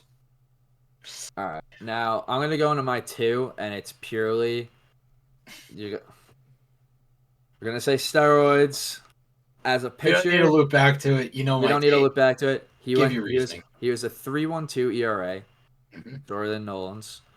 He threw 4,900 innings, 4,600 strikeouts, but the guy has 7 Cy Youngs. 7. And he's a 3-time World Series champion.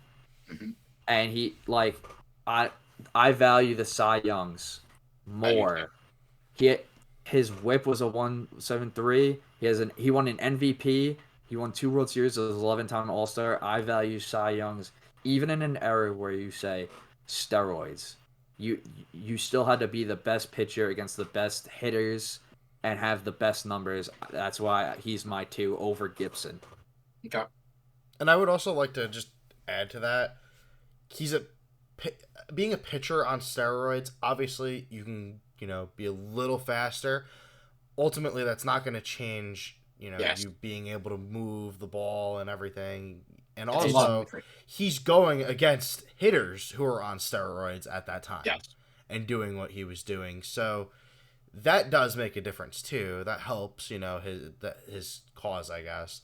I kind of like Clemens being on this list. I don't know, this high, maybe I would, bump him down a bit for it's this. a little with my argument towards Barry Bonds, where it's like, sure, you want to put him in this top 10, but this high. I don't know. If maybe if he has 2 or 3 Cy Youngs with the steroids, yeah, I probably put him at like 9. Yeah, he was dominant. But he has 7. The Rocket. He was called the Rocket. He was the Rocket. I agree. That's why he's my 2. I think Cy Young is the ultimate pitcher's stat, and then he also has an MVP. Yes. Which interesting enough. At a very difficult era too. Yes, you have agreed. Pedro and Mariano flip-flopped with what I got. I got Mariano edging out Pedro. The only reason I have that is Pedro was a starter. That's my sole reason. I think relief pitchers get a little too much hate. That's why I just made him.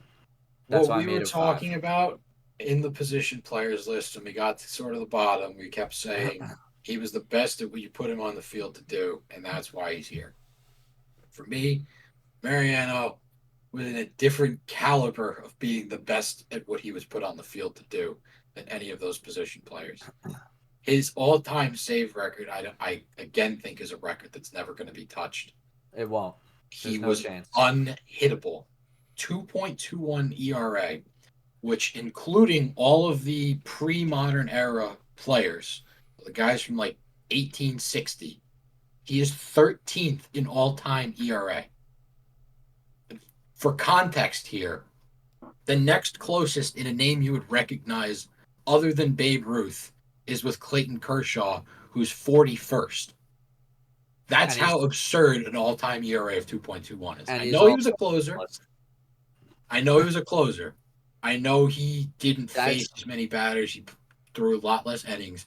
But to still have that level of dominance with realistically only 2 pitches, he had a fastball and a cutter, unreal. That's the only reason I have him flopped, and I'm giving him. I hate to do this because I modeled my pitching closing off him. I hate to do this, but I'm just giving it. He just didn't face enough. That's why he's still on the list. He's on my upper echelon of the list because, like we said with he is the best at what he did. I think more people landed on the moon than he let up homers in the playoffs or whatever. That's crazy. He's up there. I just can't give him. You have to be a day-to-day, everyday, like, noticeable guy who faces more to be top 3. You could argue. Come playoff time, you could argue. I mean, the man has a World Series. The man has a World Series MVP under his belt. Being a closer. Yep, that could get you. But if we're talking about playoffs, I'll go into my honorable mentions.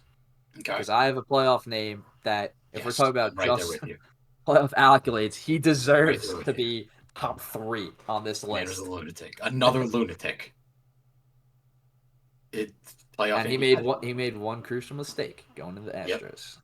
Yes. All right. Playoff Andy. Do you wanna rattle off the Pedro numbers too? Yeah, I mean, this is another guy I don't think we really have any dispute on why he's here. We both have him in the 4. 3-time Cy Young. He won the Triple Crown, which is leading in wins, strikeouts, and ERA for a season. Right. 5-time ERA title, 15th all-time strikeouts. I mean, everyone was scared to face him, like just straight up afraid. An all-time whip of just roughly 1, which is another ridiculous stat. He didn't walk anybody. Win-loss, 219 and 100. I know you said you don't value win-loss as much, but that's pretty crazy. Loss. Yeah, that's pretty ridiculous. And ERA is sub 3 at 2.9. So nothing too crazy there to object to. Yeah, it's Randy fell to year 7, but I had him at my 5, well, which is surprising, saying how much you value the Cy Youngs. Well, yes, I also have the Clemens in there. I also, going back to it, Pedro also wanted to be a Yankee and they didn't offer him. I'm kind of mad about that. I know But that. that's another His argument legacy's in Boston. His legacy's in Boston. Yeah. Yes. Okay. So I'm just gonna pull something up because this was. Do I value Cy Youngs? Yes, I do. Very much Value so. 5 of them? And I do. And then I saw Clayton Kershaw's ERA as someone that I watched, and I went, okay. Kershaw's at by 6. And I went, okay. Am I gonna take a 329 with Cy Youngs, or am I gonna take a 246? Yeah. That's someone I watched, and I go. The only thing, and he has 3 Cy Youngs. Yes. I will sacrifice 2 Cy Youngs for almost a full ERA point down. The only knock on Kershaw is the guy is a certified choke artist when it comes to playoffs. But he does have a World Series and a Triple Crown and an MVP. He is a Mickey Mouse. You call it Mickey Mouse ring. I call it a ring. Okay. But the playoffs, the numbers for between him, like he has a lower WHIP as a 1.0 than him. Yeah, He has less strikeouts, but he also didn't play as long, I'm pretty sure. They're roughly around. Are they roughly the same? Yeah, Kershaw. And I'll give that 300 recorded starts, and Randy's got like an extra. Randy Johnson has 4,800 strikeouts. Yeah, Randy's got an extra 140, but Randy also threw like 101, 102. Kershaw wasn't the fireball guy. No, he was a guy that was going to get you rolling over something at third base. He did also play 200. He did play 200 more games. Randy Johnson did go 303 and 166, and Kershaw went 210 and 92. So both of them absolutely absurd. Both of them are crazy. Like I would if you told me you had Johnson over Kershaw, I'm not going to be like, yo, that's ridiculous. It's a toss-up. I also value the Triple Crown for pitching very highly. I think that's a stat that's. So does they both have. Yeah, Kershaw's a Triple Crown too. Yeah, they both have one. They're interchangeable pretty much. I'm just choosing to take the ERA because he also has the Cy Youngs and the ERA title. Yeah, I don't know. Johnson being second on the list for all-time strikeouts behind Nolan Ryan. That's what gave it to Randy. That's also, yeah. Kershaw's going to hit the 3,000 strikeout mark this year, which is actually going to be really cool to see. We might actually be able to go see that in Yankee Stadium, potentially. I know they play the Dodgers very early in the season. That would be pretty cool, but I don't really want it to happen against the Yankees. I'm not going to lie. Yeah, that'd be pretty rough. But, 7, we basically got the same guy in the same spot. Kershaw surprised me looking at some guy who we watched play, and you realize how good he is. He had the Pujols effect for me, but on the pitcher side of the spectrum here. Definitely had that for me, for sure. I'm just Seaver, so bad that he is. We basically got in the same spot here. I don't think there's anything to debate. 3-time Cy Young, Rookie of the Year. Won a World Series for the Mets. He did the thing that nobody could do except one other team. Paul, you want to weigh in on that one? No, I mean, let me give you input. All I'm saying, I think you guys have him at the right spot. Yeah, he's dominant. I don't know if you put him any higher. I don't think he's better than the guys above. He's very dominant. I think it's a perfect placement. And I mean, obviously, as a Mets fan, we love the guy, but and all-time great. 6th all-time strikeouts too. So. That's a hard list to climb. Yeah. Very, very hard list to climb. So, I mean, nothing really. Horrible on the show, though. Bro doesn't throw 102. No, he doesn't throw 102, and he doesn't have the slider really nasty. 99 break, 99 control. We both got Maddox here at the tail end of our list, too. Another guy. He was really hit or miss for me. tried. I'm not gonna lie. I tried finding somebody to bump him off this list. Who, Maddox? Yeah, Yeah, I couldn't and you though. can't. I couldn't. That's the problem with Maddox. I know. He had 4 times ERA title, 4 times Cy Young, ERA just above 3. He won 18 Gold Gloves as a pitcher. Yeah, I mean he's got a stat named after him. That's how scary he was. People throw him Maddox, throwing a complete game under 100 pitches. And he played for 23 years. So yeah, he had the longevity, incredible. Above 3,000 strikeouts, nothing really bad to say about the guy. And for me, the 9-10 were toss-up. I just think watching Scherzer and Verlander, they both have that lunatic gene that I keep talking about with the pitchers here. And I think that's just something that you need to have. I think if you feel... With pitchers, I feel like you should be thinking, who would I want out on the mound Game 7 of the World Series starting for me? And for me, Scherzer, Verlander, I would take either of them. I think both of them are lunatics. They've got the allocated Cy Youngs, World Series. Maybe Game 7 of the World Series, but not Game 1 of the wild card when you're a 100-win team. I will never forget. I understand everything, and I see the greatness of his career. Yeah. I will just have a personal vendetta against that man for getting absolutely shelled that Game 1 against the Padres. That was really, really bad. That was really bad. But he is on his way out, unfortunately. But people forget how good these two guys were when they were on the Tigers together. Scherzer on the Nationals, Verlander on the Astros. They were a force to be reckoned with. I mean, both of them have a handful of no-hitters. I don't think either of them got a perfect game. Maybe Verlander did. I think Verlander does. Yeah, maybe Verlander might have one perfect game, but I know they both have at least 2 no-hitters each. I mean, they're absolute units. Oh, he lost it. Oh, yeah. He has 3 no-hitters, and he has 10. 10. Yeah. 10? Verlander Who has 10 no-hitters? No, it was a 10. Sorry, he has 3. 3, sorry. Oh. It's like, Verlander's got to be higher. Misread the sheet. But I also think Scherzer and Verlander are going to be the last pitchers that you see this high on the all-time strikeout list, which is why I put him here. I think with the way that pitching has evolved, starting pitchers being pulled in the 5th inning, 6th inning, maybe typically. I don't think you're going to see pitchers really hitting the 3,000 mark consistently anymore with strikeouts. Nonetheless, hitting 3,300, unfortunately. So that's why I got them at the 9. I think I made the biggest mistake on this list. I think this was more of a Pujols than Pujols was. I did not realize that was in English, and that's because I didn't realize Scherzer's numbers at all. I don't think I deep dove enough into recent players besides Kershaw. 3.15 ERA. He has 11th in all-time strikeouts. He has a 1 whip.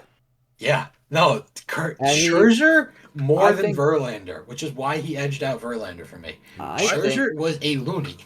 I think I would put Scherzer above Maddox.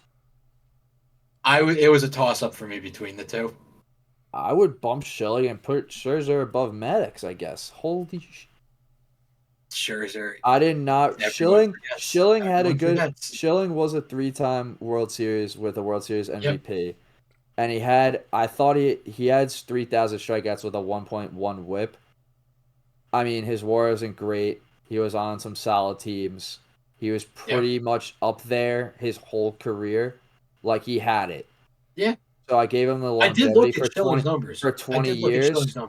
I did not look into recent players as much as I should have. It was Scherzer, tough these lists, like we said. Scherzer should be, because everyone thinks of Kershaw now as like a pitcher because of how good he has been.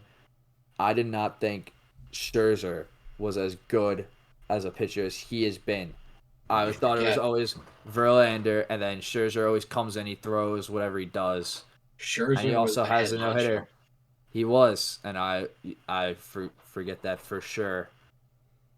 Yeah, these are crazy. I would bump him above Maddox if I Sure, made everyone a thinks list it right was now. Verlander because in the longevity of their career and in the past few He years, was number Verlander one. shined. He And also was over number. Scherzer. He also was number one. Oh, like in Yes. their rotation. Yeah. But I would bump Scherzer above Maddox. Scherzer was a loony. I would make Maddox 10 and Scherzer 9. The man talks to himself on the mound. He's got the lunatic gene. He has 2 different color eyes. Yes. He's scary. But yeah, I don't mind my Schilling pick realistically. Like his I looked numbers. at the numbers. Like he came to mind when I was looking at these guys down His here. numbers could come in, and I like him. I mean, he was World Series MVP, 3-time World Series, 6-time All-Star. Bloody sock. Yeah, but I had a lot of fun. I had a lot of fun making these lists because I learned a lot. Scherzer surprises me. He's the one person that surprised me. No, I really learned a lot because, like I said, when we started going through these, I never really sat down to do this. I feel like it's more common in the NBA or any other sport to really sit down and list your top 10. But I've never really done it for the MLB. I've just known like a handful of 50 guys that are up there. He didn't have that great a season last year, too. Maybe that's why he just didn't come to 3-7-7, 13-6. Maybe like that's just why Verlander outshone him in the past few years. Like maybe it's just because he had an off year. He never came. Even when you sent the list, I was like, no way, Max Scherzer. I was wrong. Take a look, and he's there. He's there. Wow, that's crazy. Happy that I learned a lot. If you guys are watching. I'm glad we did this list. This is the first time I ever sat down. If you guys are watching, hopefully you learned something, got surprised by some things. I'm still kind of crazy though that you don't have Clemens on this list at all without the steroid, like pending your opinion on steroids. Yeah, I disagree. I agree with Jake because to me, like I could see taking Bonds off your list. Yeah, but to me, it is a little bit different. Is not, it's a little different. I just don't see Clemens better than any of these guys. All these guys did it legit, and their numbers are close enough where I can argue them off. Okay, that's a fair point.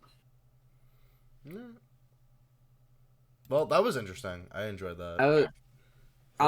I'm glad that we have similar people in different orders, and we also had surprisingly opposite end people. It's not how in the it's not how in the NBA where most people have the same top 10 mixed in with like 1 or 2 guys. Right. This is the first time This is the first time I ever sat down and went baseball. Our bottom 5 for position players were pretty different throughout. Like, I had a lot of fun doing this list. Yeah. I really enjoyed this. We will try to get more lists in the future. We just got to figure it out. Perhaps some hypothetical lists maybe in the future. Of course. Yeah, we'll see. There's a lot out there. We'll get Paul to make a list next week we got to discuss our predictions for the upcoming season. And that I think is going to be interesting. I'm very interested to see what Nick has to say because last year he was perfectly, I mean, obviously you guys don't know this, but bar for bar. I know bar for bar predicted exactly what would happen with the Yankees.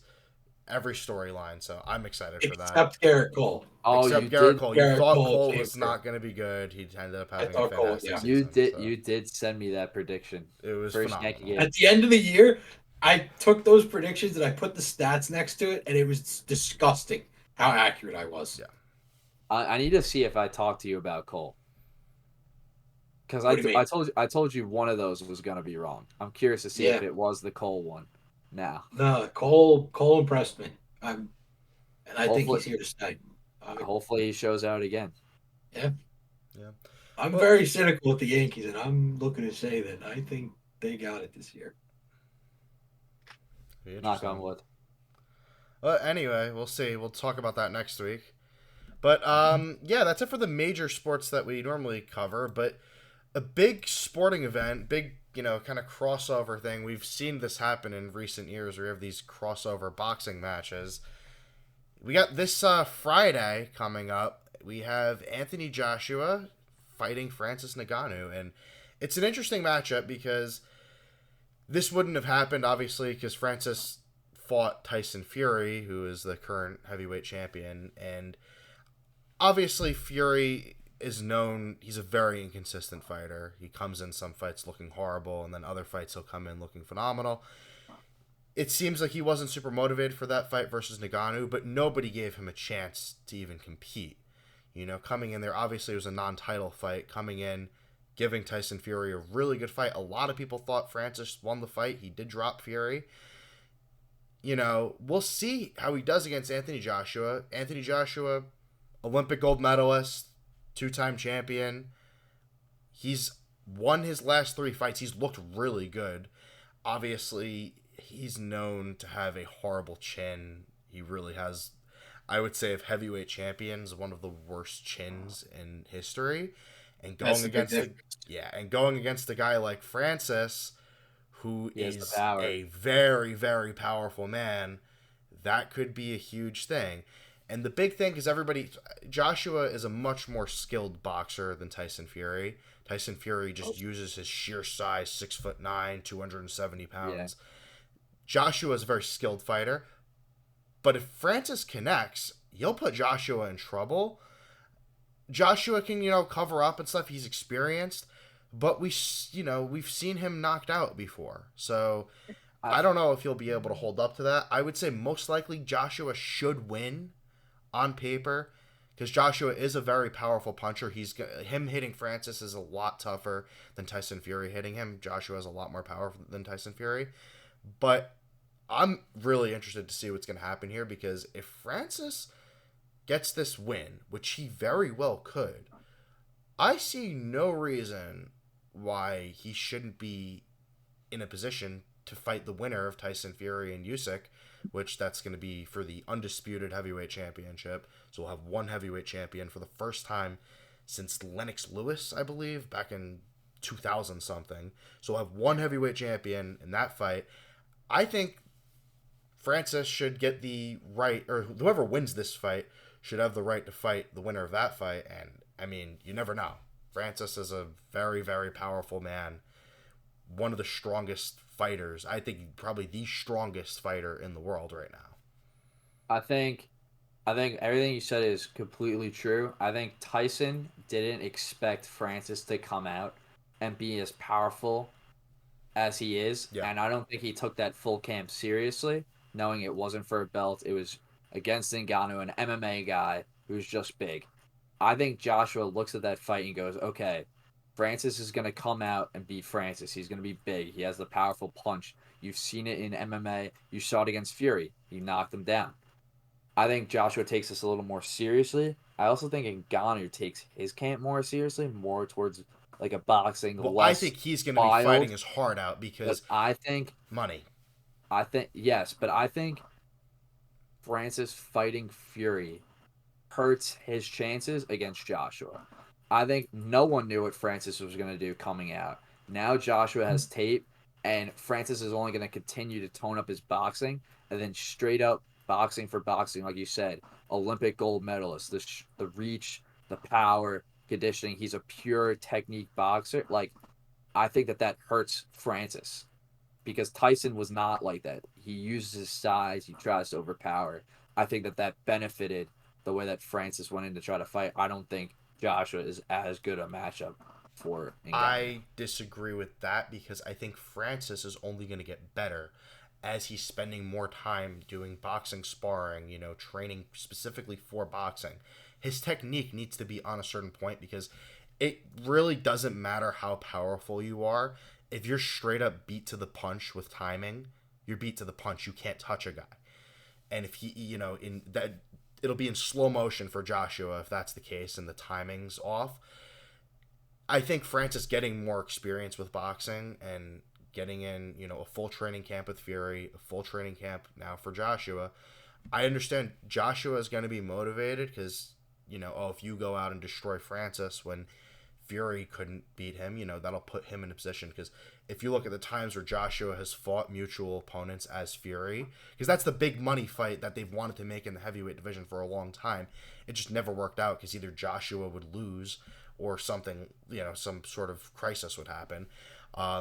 Any mutual opponent, Joshua has performed better. So I think he's going to look to come out and really do well. But my thing is, the heavyweight boxing is very different than welterweight boxing, where that's coming down, where you have a guy who can just come out, has better timing, piece you up, you're the same weight, that's all skill. Power matters a lot, but it's really about timing and everything. Heavyweight boxing's a little different, because the heavyweights, especially, of the last 30, 40 years, are not nearly as skilled.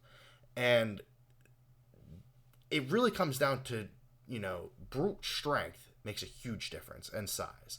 So when you have a guy like Francis, and again, look, if Francis was fighting, somebody like Muhammad Ali, who has a granite chin, can't budge him, you could hit him with everything but the kitchen sink, he's not going. It's a disaster. But a guy like Joshua, where you tap him with a jab and he's wobbling all over the place, I think this could be Francis's moment to break out. I really do. And I think if he wins this fight, he's going to be in line to be making, I don't even know how much money. Maybe in his next fight, $30 million plus, which for a guy coming out of the UFC where he's making $1 million most, that's going to be a lot for him. And I'm actually very happy for him, considering his situation growing up and everything. I think I'm very excited for him. I mean, yeah, he had a long journey, and I think that going from MMA to boxing is way easier than going from boxing to MMA. He does have the power to knock out Joshua. Like you said, Joshua's chin isn't the greatest. He got knocked out by Ruiz, which we thought that there was no way that was gonna happen. That was a big upset. Huge. But my thing is that now that Ngannou is going to have 2 full camps of full boxing, how much is it in his head to be like, all right, I'm a boxer. Technique, timing, all of that matters. And then how long into the fight does he start to tire down? If Joshua could push this, like you said, maybe to like 5 or 6 or 7, and try to like wear him down and box technique and not just look to get not knocked out, heads on his swivel, piece him up a little bit. How much time does it take for Francis to fatigue and then be like, okay, maybe let's abandon what I taught? Because you saw that a little bit at the end of the Fury match. He tired down. He tired down. So I'm curious. I understand that Francis has a huge opportunity. It's all like for the money, like you said. The opportunity is fully there. He can beat Joshua. I'm curious to see how he performs, knowing that Joshua is going to come out and try to destroy him with a full camp, knowing that he almost knocked out Fury. Well, I'm kind of with Paul here, where you got a weak chin, especially in the heavyweight division. One punch can take you down, or can severely swing the flow of the fight. I mean, Francis comes out and gets one good punch in on him, he could be down for the count. Yeah. I would love to see that. I would love to see Francis go from boxing to, especially like Paul's saying. I mean, you take one to the chin, all of a sudden you start wobbling. That one punch maybe becomes 2 punches. You can't get your hands back up fast enough. That's where problems really start to arise. As if that happens early in the fight, before he starts to fatigue, before everything starts going out the window, I can easily see him taking this. I mean, as a guy, the window's there. As someone who followed Francis more from MMA and is not like fully into boxing, I'm more curious to see how his progression into boxing, like technique wise, from his camp is more, because it didn't look as great as it could have been against Fury, but also it looked like Fury didn't take the fight 100% seriously right away. I don't think Fury really trained for that fight. Yeah, I think neither maybe he do went I. in and did some, bag work. To me, and that's been Fury's whole career, is he'll come out one fight, look phenomenal, and then next fight he comes in against a borderline top 10 contender and can barely beat him. That's why I'm curious to see how. I think Joshua is 100%. He's in it to win it. He's been training.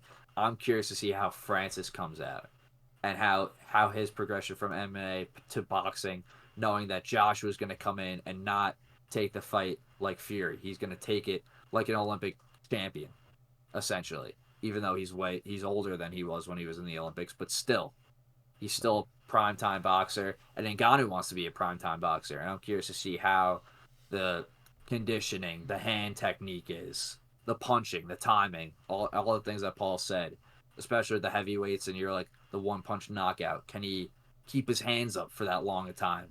All the little things I'm curious to see. Well, I think it's really what should happen is an Anthony Joshua knockout in about the 5th or 6th round. That's what should happen. But we'll see. I can see it has happened. Look, here's the thing I'll say for Francis. This has happened before. This is a little bit of boxing history, some rare stuff. There was, back in the late 70s, early 80s, there was a man named Tex Cobb. He was a professional kickboxer and movie star.